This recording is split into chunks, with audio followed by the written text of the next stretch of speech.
नमस्कार दोस्तों, आप सभी का हार्दिक स्वागत एनवीरा एजुकेशन के इस यूट्यूब चैनल पर। साथियों, बहुत लंबे टाइम से आपका वेट था कि हमें सूचना सहायक, नवोदय विद्यालय और हमारी जो केंद्रीय विद्यालय संगठन की जो परीक्षा आ रही है उसके लिए आप सी++ प्रोग्रामिंग के जो एमसीक्यूज है हमें जल्द से जल्द है क्लियर करना है। तो उस सीरीज को जल्द से जल्द क्लियर करवाने हैं तो मैं आज से आपके लिए जो है सी प्रोग्रामिंग से पहले जो है स्टार्टिंग कर रहा हूँ। तो सी प्रोग्रामिंग को मैं आपको टॉपिक वाइज जो है उसके एमसीक्यूज को क्लियर करवाने वाला हूँ। इसके सारे लेक्चर्स वीडियो आपको चैनल पर अवेलेबल हैं, आप उनको देख सकते हैं। ठीक है, और अगर आप टेस्ट सीरीज को ज्वाइन करना चाहते हैं तो आप इन वीडियोस को डेली जरूर ज्वाइन कीजिएगा। आज हम जो पीडीएफ के अंतर्गत जो क्वेश्चंस पढ़ेंगे वो उसकी डिक्लेरेशन और इनिशियलाइजेशन से संबंधित होते हैं, यानी बेस से स्टार्ट करने वाले हैं सी प्रोग्रामिंग के अंतर्गत। इसके जो फंडामेंटल्स क्वेश्चन है आपको चैनल पर, टेलीग्राम चैनल पर प्रोवाइड कर दिए गए, तो वहां से आप इसको डाउनलोड कर सकते हैं, ध्यान रखिएगा। ठीक है, तो आज हम डिक्लेरेशन और इनिशियलाइजेशन के जो क्वेश्चन है अच्छे से देखते हैं। मैं आपको इसके अंतर्गत क्लास को स्टार्ट करने से पहले सिंपल सा एक जो है यहाँ पर कहना चाहूंगा कि आपको अगर आज की क्लास कंटिन्यू जो है एक बार देखने के बाद अगर अच्छी लगती है तो आप कंटिन्यू कीजिएगा, बाकी वापस चैनल को विजिट तक मत कीजिएगा। ओपनली आपको बोलने जा रहा है, क्योंकि हर एक क्वेश्चंस को आपके सामने रखने से पहले बहुत कुछ मेहनत की जा रही है। तो भाई प्लीज सभी से मेरा रिक्वेस्ट है कि अगर आपको वीडियो डेली बेसिस पर जो लाई जा रही है अच्छी लगती है तो आपसे एक प्यारा सा रिक्वेस्ट रहता है हमेशा से कि आप इसको शेयर भी जरूर करें। भाई आपसे सिर्फ इतना सा सपोर्ट मांगा जाता है, उसमें भी आप बहुत कम लोग जो है सपोर्ट कर पाते हैं। तो सभी अगर इसी प्रकार सपोर्ट करेंगे तो आपके लिए इसी प्रकार के इंपॉर्टेंट क्वेश्चंस डेली बेसिस पर लेके आएंगे। ठीक है, चलिए पहले प्रश्न के ऊपर डिस्कस करते हैं। पहला प्रश्न आपके सामने स्क्रीन के ऊपर आ चुका है। Which of the following statement should be used to obtain a reminder after dividing 3.114 by 2.1? क्या कह रहा है पहला प्रश्न कि 3.14 को अगर 2.1 से अगर विभाजित कर दिया जाए तो उसके बाद जो शेषफल प्राप्त होता है उसके लिए इनमें से हम किस स्टेटमेंट का प्रयोग कर सकते हैं? तो पहला ऑप्शन आपके सामने REM और इक्वल यहां पर हम कर सकते हैं कि 3.14 और यहां पर मॉड्यूल 2.1 सॉरी, या आप REM के अंदर मोड F का यूज करके कर सकते हैं, या फिर आप REM यानी ये वेरिएबल्स है इसके अंदर आप इन फंक्शंस का मोड F या F मोड के द्वारा, या फिर reminder can not be obtained in floating point division. तो अब आपको ये बताना है कि इसमें से कौन सा ऑप्शन सही होगा। ठीक है, प्रत्येक क्वेश्चन के लिए आपके पास एक 10 सेकंड का समय रहेगा, उसको ध्यान में रखते हुए आप सभी को आंसर देना है। चलिए फटाफट इस प्रश्न का उत्तर दीजिए सभी।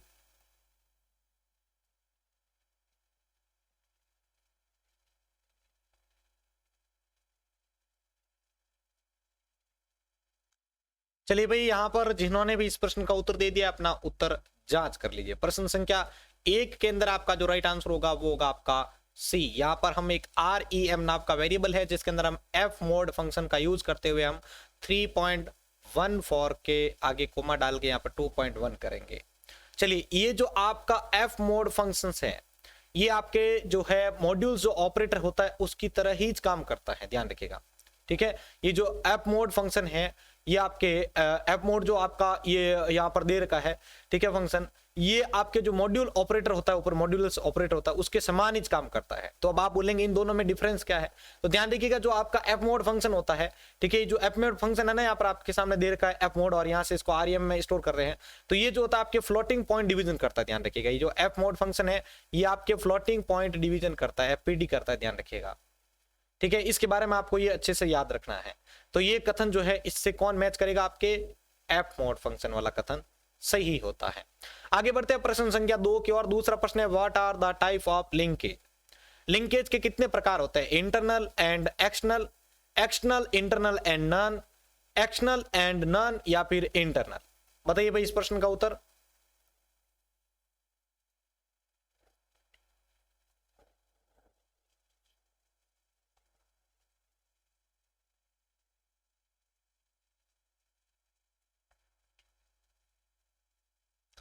तो देखिए भाई इस प्रश्न का उत्तर, तो देखिए भाई आपके सामने इस प्रश्न का उत्तर लेके आ रहा हूं। प्रश्न संख्या 2 का जिन्होंने उत्तर दिया है तो इसका राइट आंसर होगा B, external, internal and none. ये आपके 3 प्रकार होते हैं किसके? लिंकेज के। ठीक है, आप लिंकेज एक प्रकार के नेम होते हैं जिनको जो भी आपका होल प्रोग्राम होता है एक सिंगल यूनिट ट्रांसलेशन होती है उसके अंदर एज स्कोप के तौर पर हम जो है देख सकते हैं। अब यहाँ पर ये भी तय किया जाता है कि उसको कौन कौन देख सकता है, कौन कौन नहीं देख सकता है। तो एक्सटर्नल, इंटरनल और नन। अब आप ये भी पूछ रहे होंगे तो फिर इंटरनल, एक्सटर्नल और इनके कुछ एग्जाम्पल भी समझ लिए जाए। तो देखो, अगर एक्सटर्नल की बात करते हैं तो इसके अंतर्गत एक्सटर्नल का मतलब होता है जो ग्लोबल होते हैं या नॉन स्टैटिक होते हैं या फिर फंक्शंस होते हैं। ठीक है, ग्लोबल नॉन स्टैटिक वेरिएबल्स या जो फंक्शंस होते हैं। ठीक है, देखो मैं इसको यहाँ पर ड्रॉ कर देता हूं, जो आपका एक्सटर्नल होगा। ठीक है, तो इसके अंदर आ जाएगा आपके एक तो ग्लोबल, ठीक है, एक हो गया आपका नॉन स्टैटिक और एक हो गया आपका फंक्शन। ये किसकी कैटेगरी में आते हैं भाई? आपके एक्सटर्नल लिंकेज की कैटेगरी में आते हैं। किसकी कैटेगरी में आते हैं? एक्सटर्नल लिंकेज की कैटेगरी में आते हैं। अगर आपको इंटरनल की बात की जाए तो इंटरनल के अंतर्गत कौन कौन आएंगे? स्टैटिक वेरिएबल एंड जो भी आपके फाइल के साथ जो स्कोप होते हैं, ठीक है, किसी फंक्शन के साथ जो भी फाइल स्कोप होते हैं और जो भी स्टैटिक वेरिएबल होते हैं, ये दो आपके इसके अंतर्गत आ जाएंगे इंटरनल के अंतर्गत। तो ये यहाँ पर इंटरनल डाल देते हैं। ठीक है, तो यहां पर आपको ये दो पॉइंट अच्छे से याद कर लेने। एक तो आपके स्टैटिक वेरिएबल, ठीक है, ये आपका यहां पर मैं लिख देता हूं वैसे स्टैटिक वेरिएबल, और एक जो होता है ना फंक्शन जिसके साथ जो फाइल नेम का स्कोप होता है, ये आपके आता है इंटरनल के अंतर्गत। ठीक है, और जो नन होता है उसका मतलब कोई भी जो आपका लोकल वेरिएबल होता है। ठीक है, नॉन के अंदर, नन के अंदर आप यहाँ पर जो है कोई लोकल वेरिएबल को काउंट कर सकता है। तो ये आपके इसके अंतर्गत आता है लिंकेज, याद रखिएगा। तो लिंकेज के तीन प्रकार होते हैं, इंटरनल, एक्सटर्नल एंड नन। चलिए आगे बढ़ते हैं प्रश्न संख्या 3 की ओर। Which of the following special symbol allowed in the variable name? बहुत इजी प्रश्न है। ठीक है, आपको थंबनेल के ऊपर भी वैसे देखने को मिला ही होगा कि इनमें से किस सिंबल का प्रयोग जो है हम वेरिएबल के नाम के अंतर्गत कर सकते हैं। वेरिएबल क्या होता है आप सभी को पता है, मेमोरी के स्थान को दिया गया नाम होता है। अब उस नाम को पहचानने के लिए आप किसका यूज करते हैं भाई? आइडेंटिफायर का यूज करते हैं। चलिए यहां पर आप इस क्वेश्चन का आंसर दीजिए। एस्टेरिस्क, पाइपलाइनिंग, हाइफन या फिर अंडरस्कोर।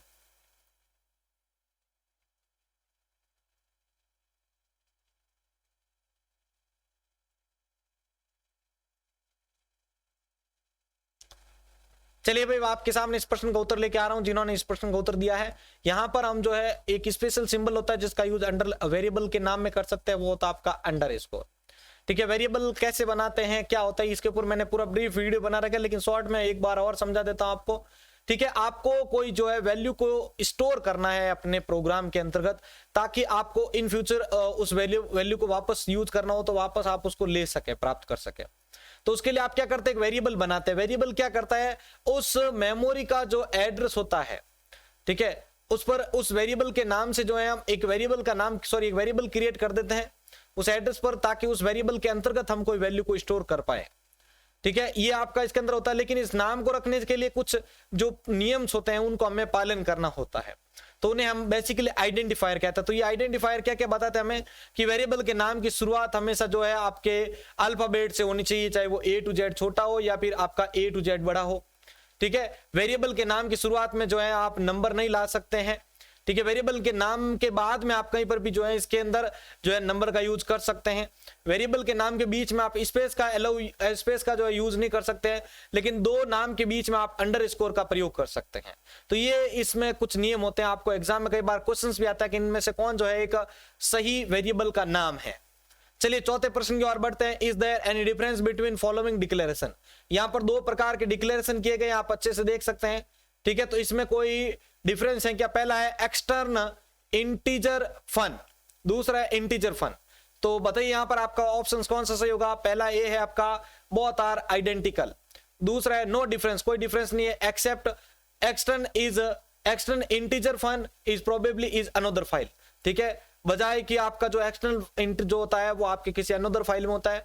ठीक है, और सी आपका कह रहा है इंट फन जो है एक ओवरराइड करता है एक्सटर्नल इन फाइल को, या फिर इनमें से कोई नहीं। डेली बेसिस पर क्लासेस को अच्छे से ज्वाइन करेंगे तो भाई आपको बहुत ज्यादा फायदा मिलेगा इन क्लासेस का। तो देखिए यहां पर आपके सामने इस प्रश्न का उत्तर लेके आ रहा हूं, इन दोनों में डिफरेंस है क्या नहीं। तो इससे रिलेट करता हुआ जो फंक्शन आपका स्टेटमेंट बी है वो आपका सही है। No difference except extern is integer fun जो है is probably in another file. ठीक है, यहां पर अब मैं आपको ये चीज बता रहा हूं, जो अभी ये दो आपने डिक्लेरेशन देख रखे हैं, एक आपका इंटीजर, ठीक है, एक्सटर्न इंटीजर, और एक आपका है इंटीजर फन। तो जो आपका एक्सटर्न इंटीजर है, ठीक है, एक्सटर्न जो इंटीजर है आपका यहां पर दे रखा है, तो इसके अंतर्गत आपको ध्यान रखना है एक्सटर्न इंटीजर जो फन है इसको आप, ये एक प्रकार का एक्सटर्न जब आप यूज कर रहे हो तो इसको इंडिकेट करने के लिए आप इसको जो है अभी जिस करंट आप मॉड्यूल में काम कर रहे हो उसमें या फिर किसी अन्य फाइल में आप जो है इसको डिफाइन कर सकते हो। ठीक है, ये जो आपका एक्सटर्न इंटीजर जो फन है, इसको या तो आप जो अभी करंट यानी जो आपका वर्तमान में अभी जो मॉड्यूल है उसके अंदर आप इसको डिफाइन कर सकते हो या फिर आप किसी अनदर फाइल में भी कर सकते हो। जबकि जो आपका इंटीजर फन होता है इसको आप क्या करते हो, जिस आप करंट फाइल में काम कर रहे हो, मॉड्यूल में काम कर रहे हो, उसी में ही डिफाइन किया जा सकता है। ठीक है, तो आई थिंक आपको ये अच्छे से समझ में आ चुका होगा एक्सटर्न और ये इसके अंतर्गत। आगे बढ़ते हैं प्रश्न संख्या 5 की ओर। How would you round off a value from 1.66 to 2.0?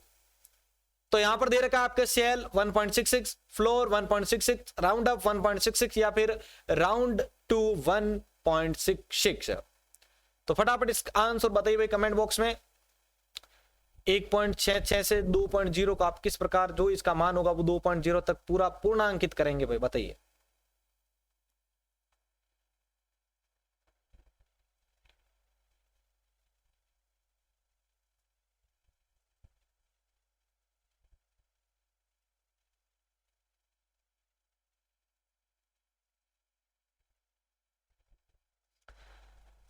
तो देखिए यहां पर आपका इस क्वेश्चन के लिए जो समय दिया गया था वो समाप्त हो चुका है। अगर आपको पता हो तो मैंने जब आपके एसक्यूएल वाली भी क्लास ली थी तो इन फंक्शन को बहुत शानदार डीप में जाके आपको पढ़ाया था और एक ट्रिक के साथ याद करना भी सिखाया था आपको। देखो अभी आप जहां पर बैठे हो वहां पर दो चीजें आपको दिख रही होगी। आपके ऊपर एक क्या है, छत है, और आपके नीचे क्या है, एक फर्श है। ये जो फर्श है वो है आपका फ्लोर। क्या है भाई, ये है आपका फ्लोर। और जो आपका छत है ऊपर वो है आपका सील। तो यहां पर आपको पूर्णांकित ज्ञात करना है। तो सीधी सी बात है कि अब यहां पर आप जो आपका 1.6 से आपको जो दे रखा है, ठीक है, तो उसको आपको किसके साथ यूज करना पड़ेगा, CEIL यानी सील फंक्शन के साथ यूज करना पड़ेगा। तो आपको ये 2.0 वाला जो मान है वो रिटर्न कर सकता है आपको। जबकि अगर बात करें, अगर हम यहां पर फ्लोर का यूज करते तो क्या होता, यहां पर अगर आप फ्लोर का यूज करते तो यहां पर आपका आंसर जो होगा वो आपका 1.0000 ये आता, ध्यान रखिएगा। सील जो होता है वो आपका ऊपरी मान ज्ञात करेगा जो उसका पूर्णांकित मान है, और जो आपका फ्लोर होता है वो आपका नीचा फ्लोर मान ज्ञात करेगा। चलो भाई आगे बढ़ने से पहले एक प्यारा सा रिक्वेस्ट सभी मेरे साथियों से कि जल्दी से इस वीडियो को सभी लाइक करो, और अपनी ईमानदारी से आज सभी से रिक्वेस्ट है कि भाई सभी जो है इसको आगे जरूर शेयर करेंगे। चलिए आगे बढ़ते हैं प्रश्न संख्या 6 की ओर। By default a real number is treated as a, जो रियल नंबर होता है वो बाय डिफॉल्ट किस प्रकार ट्रीट करता है, आपका फ्लोट, डबल, लॉन्ग डबल या फिर फार डबल। तो लिखिए भाई इस प्रश्न का उत्तर सभी कमेंट बॉक्स में।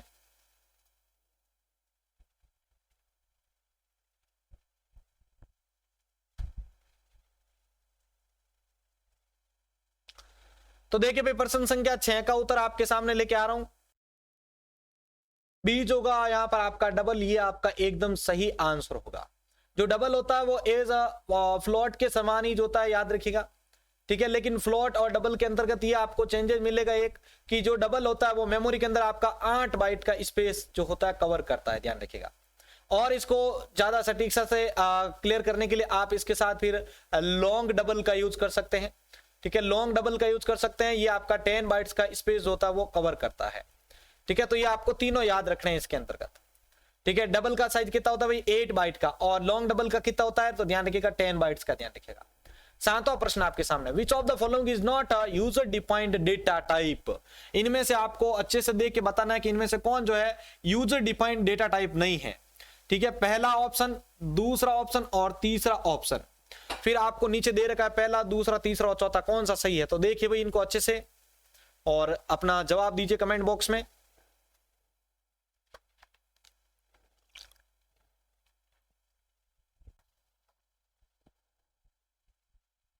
फटाफट आंसर देते रहे भाई सभी।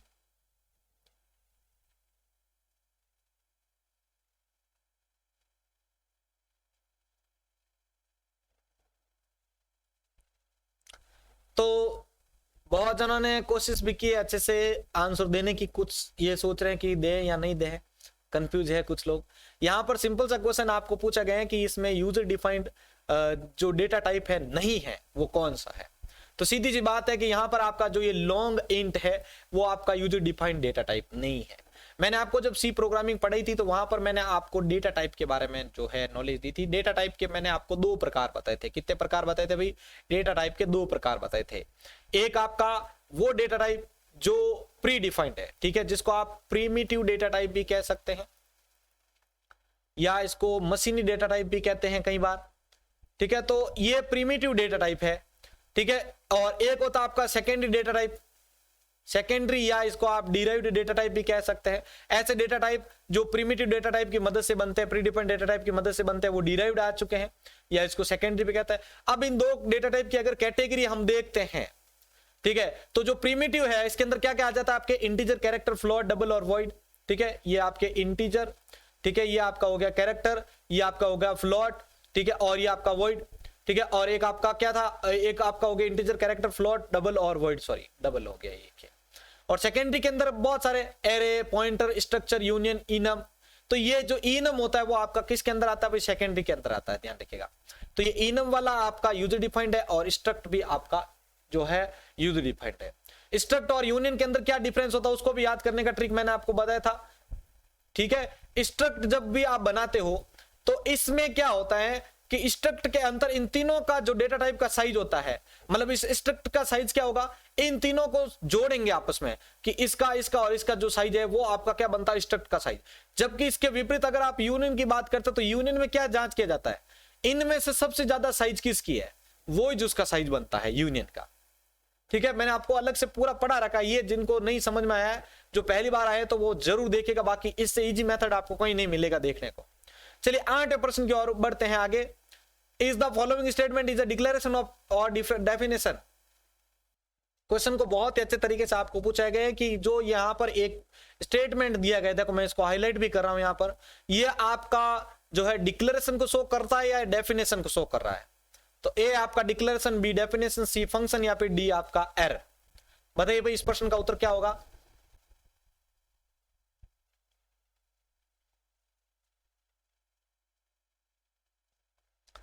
तो देखिए भाई प्रश्न संख्या 8 का उत्तर आपके सामने लेके आ रहा हूं। जिन्होंने भी इस प्रश्न का उत्तर दिया है यहां पर आपका राइट आंसर होगा ए, ये डिक्लेरेशन का उदाहरण है। यहां पर हमने इससे संबंधित कोई भी डेफिनेशन नहीं दी है, ध्यान रखिएगा आप सभी। चलिए अभी सिर्फ मैंने इसको डिक्लेयर किया है, ठीक है। इंटीजर जो आई है वो एक्सटर्न टाइप का है, तो ये मैंने डिक्लेयर किया है। चलिए 9वां प्रश्न आपके सामने आ चुका है। Identify which of the following are declarations? Extern integer x, float square, float x, और यहां पर ये आपका ब्रैकेट ऑन ऑफ बॉडी। एक तीसरा है आपका डबल, POW पाव, और डबल दे रखा है। तो बताइए इनमें से कौन जो है डिक्लेरेशन के उदाहरण है?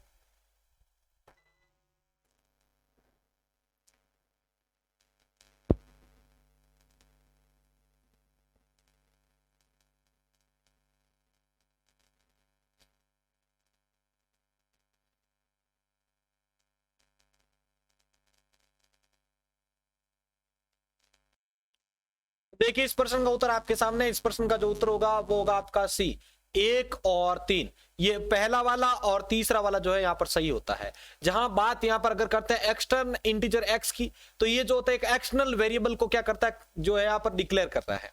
जबकि आपका ये डबल जो POW और उसके अंदर आपके डबल दे रखे हैं, ये जो होते हैं एक प्रकार के फंक्शन के प्रोटोटाइप की जो है डिक्लेरेशन, ध्यान रखिएगा। फंक्शन प्रोटोटाइप की क्या है, ये डिक्लेरेशन, याद रखिएगा।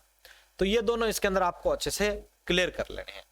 चलो भाई आज के वीडियो का लास्ट 10वां प्रश्न है। In the following program where is the variable a getting defined and where it is getting declared, ठीक है। तो यहां पर ये पूछा जा रहा है आपसे कि यहां पर जो कहां पर डिफाइन किया गया किसी वेरिएबल को और कहां पर जो है उसको डिक्लेयर किया गया है। डिफाइन और डिक्लेयर के अंतर्गत आपको बताना है। प्रोग्राम आपके सामने है, अच्छे से देखिए इसका और आंसर दीजिए।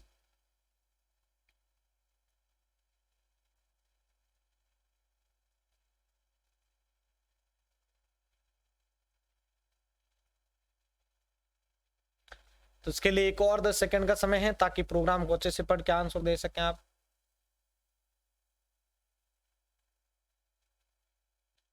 तो क्वेश्चन बहुत ही इजी था। जिन साथियों ने बेसिक क्लियर कर रखा है उन्होंने तो बहुत से फटाक से आंसर दे दिया होगा। क्वेश्चन यहां से पूछा गया था कि वेरिएबल को कहां पर डिफाइन किया गया है और कहां पर डिक्लेयर किया गया है। तो डिफाइन करने की अगर बात करें तो यहां पर आप देख सकते हो मैंने लिखा है इंटीजर ए किस टाइप का है, एक्सटर्नल टाइप का है। तो यहां पर तो हो गया ये डिफाइन, ठीक है, आपका जो भी वेरिएबल था वो डिफाइन हो चुका है। अब इसका डिक्लेरेशन जो है वो यहां पर आपको किया गया है, देखो यहां पर आपको, ठीक है, तो यहां पर मैंने डाला इंटीजर ए और इक्वल्स यहां पर मैंने डाल दिया है 20।